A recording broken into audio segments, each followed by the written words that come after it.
Welcome to The Scoop from the Lurie Cancer Center's Adolescent and Young Adult, or AYA, Cancer Program.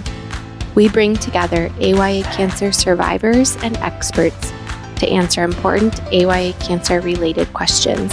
We hope you enjoy the conversation today. Hello, everyone. Welcome today to the next episode of The Scoop.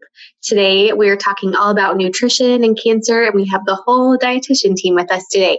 So we want to start with a few introductions. So I'm Bryn Fowler. I'm the program coordinator for the Adolescent and Young Adult program at the Lurie Cancer Center. Meg, do you want to go next? Sure. I'm Meg Keating. I am a almost 13-year-old brain tumor survivor.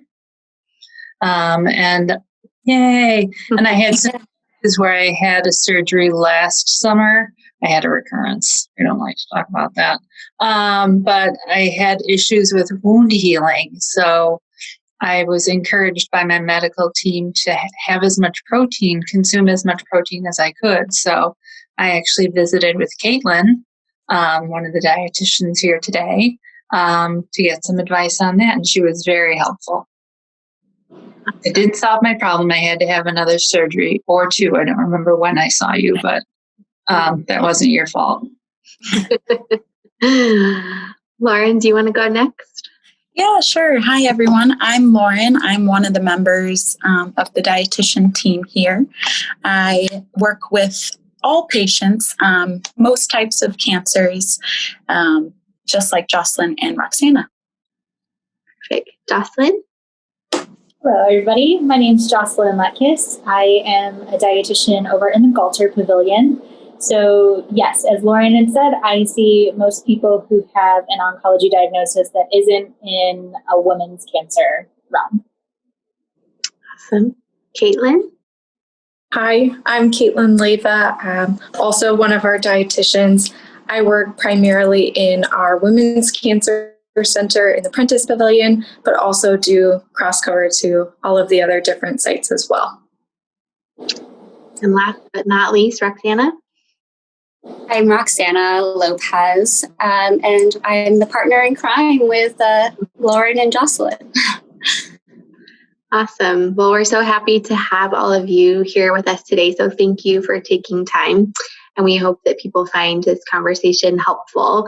So maybe just to start with, can you just tell us a little bit about what a day in the life of a dietitian at the Cancer Center is?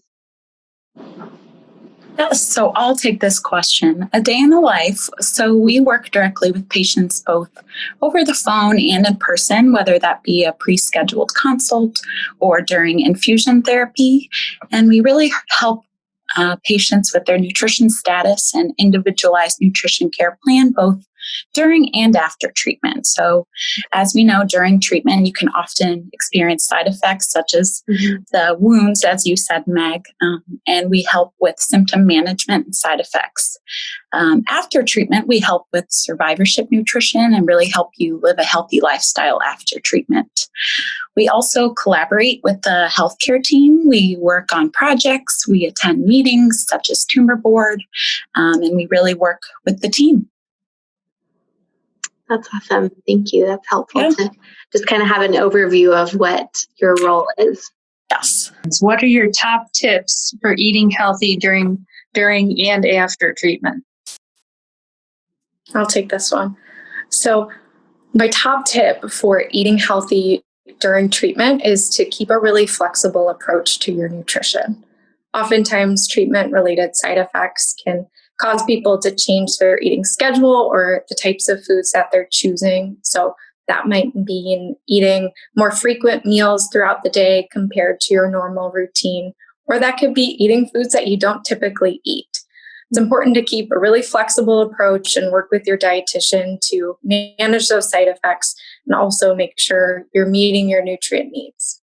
And then the second part of that question, after treatment's done, our number one recommendation is to get as many plants into your daily routine as possible. So more fruits, vegetables, whole grains, and plant-based protein sources. So things like beans or lentils, soy products, nuts or seeds.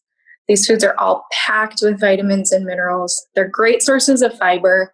They also have antioxidants and phytochemicals, which are compounds found in food that can help to prevent cancer development or growth. So a lot of different reasons why all of those plant foods are super important after treatment's done. That's great. Do you have any suggestions nutritionally for some of the common side effects of cancer, whether it's like the nausea and vomiting or loss of appetite, even some of the taste changes, or if people have sores in their mouth? I mean, the myriad of different side effects that can happen. What suggestions do you have for folks dealing with that? Yeah, so unfortunately, or I guess fortunately, those side effects are all so individual for each unique person. So my best advice is to make sure you're working really closely with your dietitian or the rest of your medical oncology team to manage those side effects through supportive medications and also nutrition modifications. And your dietitian's available to work with you one-on-one to make sure you're getting recommendations that are uniquely tailored for you, your body, your lifestyle, and even your treatment plan. Okay. What are your recommendations for patients regarding eating organic, either during treatment or after treatment? Okay, I'll take this one. Thank you for that question, Meg. Before I answer it specifically, I also want to highlight something that's closely related to this. So often I find people are fearful of eating foods that are conventional or non-organic. This is worrisome because we also know that the CDC reports 1 out of 10 adults are actually meeting the requirements for fruits and vegetable intake. So that tells us 9 out of 10 people are not getting the nutrients, the vitamins, the minerals, the fiber that those fruits and vegetables provide. So we know the biggest barrier to eating organic is financial cost. It just isn't feasible for everyone. And I want to make sure everyone feels comfortable having that choice to eat organic or conventional, maybe both.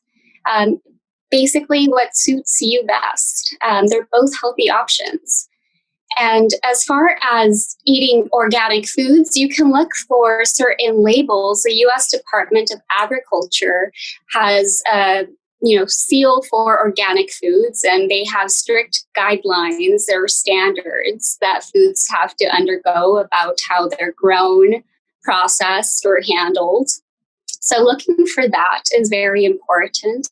But again, I want to highlight that simply because something says it's organic doesn't necessarily mean it's healthy.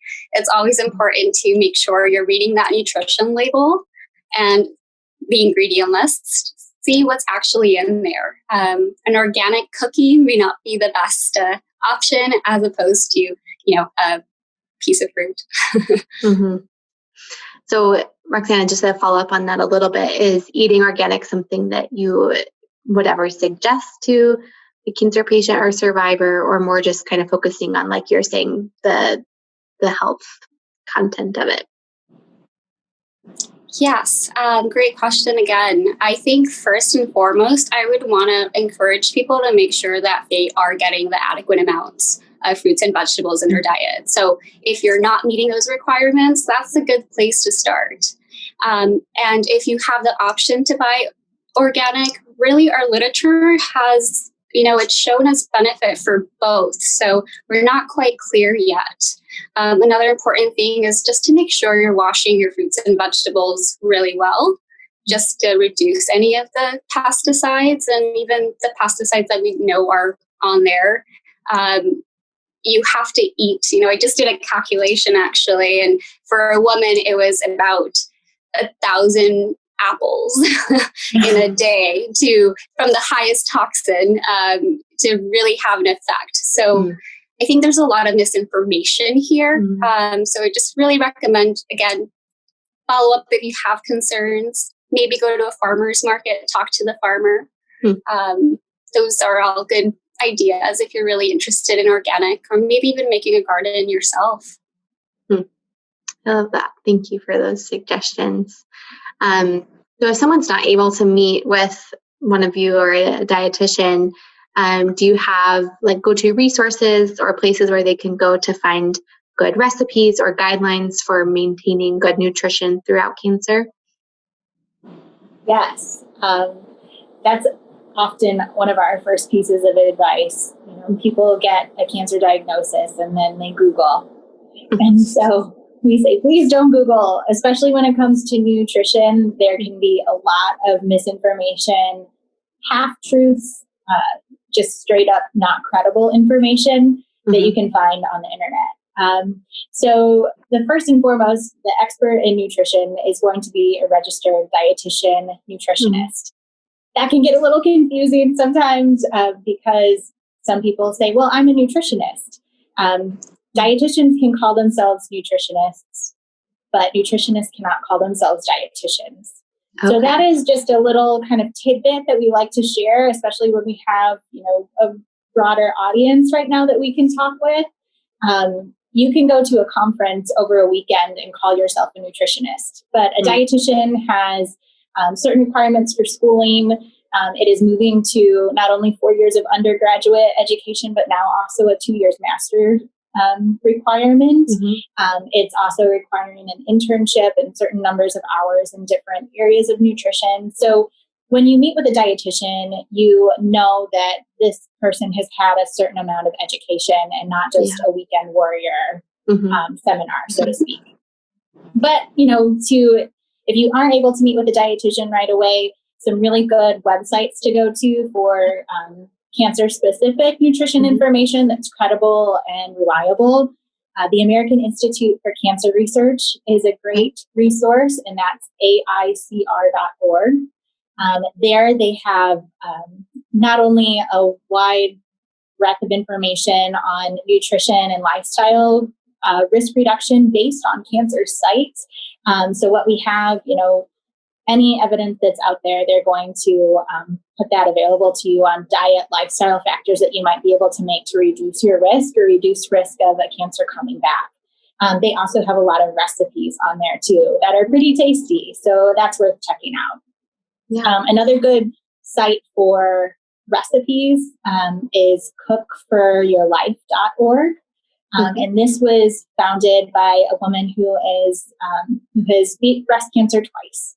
So she started cooking for herself while she was in treatment. So she has firsthand experience of some of these different side effects that people might be experiencing with treatment, and has bookmarked recipes based on what you might be experiencing. She's also got plenty, while you're feeling well after treatment, and ways to eat more healthfully as well. So that's another great resource to check out.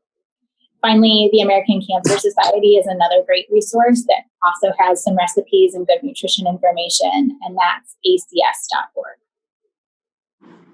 Awesome. That's helpful to have just 3 suggestions, 3 go-to places, like you said, to avoid just the Google searches that can bring up so many things that you don't know if it's reliable or not. Thank you for sharing that. I like what the people like to suggest. Have you tried, Yeah, exactly. powdered snail? It cures brain tumors. I've been doing this for, over 12 years now, and I'm still stumped by some of the things that people come in and say, oh, my friend told me about this. I'm sure you guys have some good stories in your back pocket about what people have asked you about. Okay, moving along, and I feel like sort of a cheater asking this question because I already know some of the answers, but what is the best way or good ways to get more protein into your diet, when you're healing from a surgery, or like me, when you have a wound that just refuses to heal? I'll take this one. Meg, as you know, protein is very important, and so are calories. So we want to make sure you're getting enough of both to heal well. And that protein coming from a variety of sources. Often when we think of protein, we think of chicken, fish, meats. But there are other protein-rich food sources that include things like nuts, seeds, legumes, beans, dairy.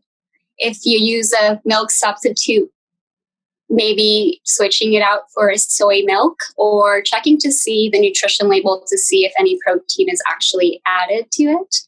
But essentially, it comes down to getting a well-balanced diet as well. That way you're getting the vitamins and minerals that you need, such as vitamin C and zinc, both which have been shown to help with wound healing as well. What does that actually look like? Let's put that into practice. Maybe that means including more snacks throughout your day, just to make sure you are getting those higher protein needs. That could be yogurt with some strawberries, the yogurt being a great source of protein, strawberries for vitamin C. Maybe it's adding peanut butter to your toast rather than jelly or butter. Again, that peanut butter is giving you calories, protein, and zinc. So just being mindful of the choices you're making can make a large impact. I will say, if you're having any trouble getting adequate amounts of protein and you aren't working with a dietitian already, this would be a really good time to connect with someone. Everyone is individual and preference-wise as well. As we alluded to the different side effects from treatments, one of them being taste changes. So it's always important to work with a dietitian to make sure you're getting the right amounts. Yeah. Great. Thanks. That's helpful. Do you guys have any final suggestions or tips you want to leave us with today? I think just be as proactive as you can if you are new and facing a cancer diagnosis. Please advocate for yourself. We are part of Supportive Oncology, which is a great group of not only dietitians, but social workers, psychologists. We're all here to help you, and we're part of your team for your treatment. And after your treatment too, I know Caitlin had alluded to this before, but we're here before, during, and after. So please use us, especially if you're part of the Northwestern team. And kind of on that, Jocelyn, what would be the best way for somebody to get in touch with you or a dietitian in general? Absolutely. You can call our central line at 312-695-0990 and ask to speak with a dietitian in oncology, and they can schedule an appointment. Awesome. That's helpful. Or they can give you our number to schedule an appointment. Okay, great. Well, to Meg, Lauren, Jocelyn, Caitlin, and Roxana, thank you all so much for taking some time out of your day to give us a great overview of nutrition and cancer and some of the things that people can consider. I hope people find our conversation helpful. So thank you all again. Thank you. Thank you so much for joining us today on The Scoop. We hope you enjoyed our conversation and learned something new. If you want to hear more of these in the future, make sure you like our page at Lurie AYA. We hope you have a happy day.